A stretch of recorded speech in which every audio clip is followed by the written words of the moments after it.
Port కార్మికుల ఉద్యమం కొలిక్కి వచ్చింది. ఈ రోజు నుంచి పోర్టు ఉద్యోగులు విధుల్లోకి వచ్చారు. రేపటి నుంచి ప్రొడక్షన్ దిశగా విశాఖ ఉక్కు కర్మాగారం పనిచేయనుంది.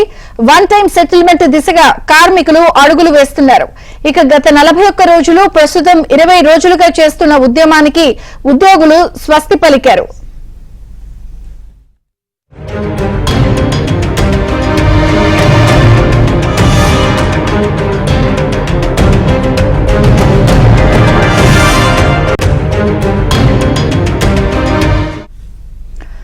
గంగవరం పోర్టు కార్మికుల ఉద్యమం కొలిక్కొచ్చింది. ఈ రోజు నుంచి పోర్టు ఉద్యోగులు విధుల్లోకి వచ్చారు.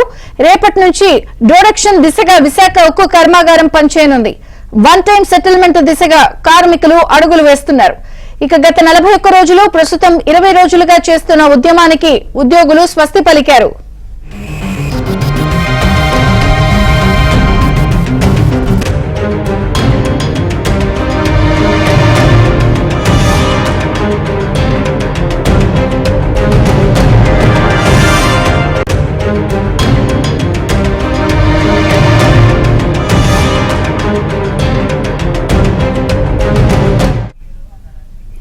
బ్రేకింగ్ న్యూస్ చూస్తున్నాం. గంగవరం పోర్టు కార్మికుల ఉద్యమం కొలిక్కొచ్చింది. ఈ రోజు నుంచి పోర్టు ఉద్యోగులు విధుల్లోకి వచ్చారు. రేపటి నుంచి ప్రొడక్షన్ దిశగా విశాఖ ఉక్కు కర్మాగారం పనిచేయనుంది.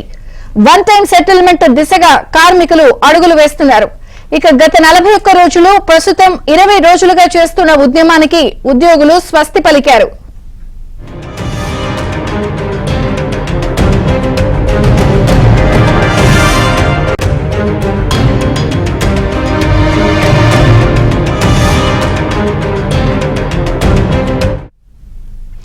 గంగవరం పోర్టు కార్మికుల ఉద్యమం కొలిక్కొచ్చింది. ఈ రోజు నుంచి పోర్టు ఉద్యోగులు విధుల్లోకి వచ్చారు. 41 రోజుల నుంచి చేస్తున్నటువంటి ఏదైతే ఉద్యమం ఉందో అది వాళ్ళు విరమించారు. మరిన్ని వివరాలు మా ప్రతినిధి నాయుడు అడిగి తెలుసుకుందాం. నాయుడు, విజయ చంద్రిక, విశాఖలో ఉన్నటువంటి ఏదైతే గంగవరం అదానీ పోర్టు కార్మికులు 9 రోజుల నుంచి విరమించి పూర్తిస్థాయి విధులకు హాజరవుతున్నట్టు తెలుస్తుంది. సో విరమించి ఆల్రెడీ హాజరవుతున్నారు. సో దీని కారణంగా గంగవరం పోర్టు మీద ఆధారపడినటువంటి స్టీల్ ప్లాంట్ ఇప్పటికే తీవ్ర ఇబ్బందులు ఎదుర్కొంటుంది. చాలా వరకు కూడా ఉత్పత్తి నిలిపివేసింది. ఇప్పుడు అత్యవసర పరిస్థితి ఏర్పడింది. ఏవైతే కోకో బ్యాటరీస్ ఉన్నాయో అవి ఖచ్చితంగా ఇప్పుడు నార్మల్ టెంపరేచర్ తో మెయింటైన్ చేస్తున్నటువంటి పరిస్థితి ఏర్పడింది. మరి కొన్నాళ్ళైతే మూతపడి పూర్తిగా పరిశ్రమ దెబ్బతినేటువంటి ప్రమాదం ఏర్పడింది.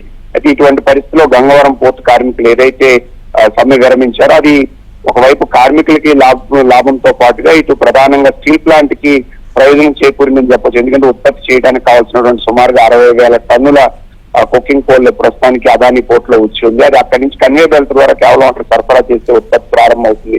సో దీంతో తీవ్ర ఇబ్బందులు పడుతున్నామని చెప్పి ఇటు కార్మిక సంఘాలు, ఇటు జిల్లా అధికారులు ప్రతి ఒక్కరు కూడా వాళ్ళు వేడుకున్నారు.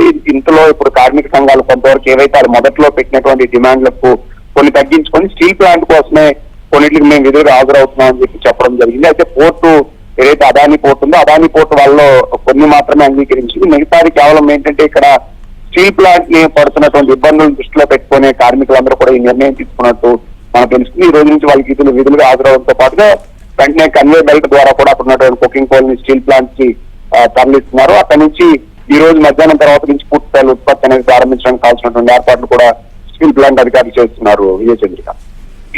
Thank you Naidu.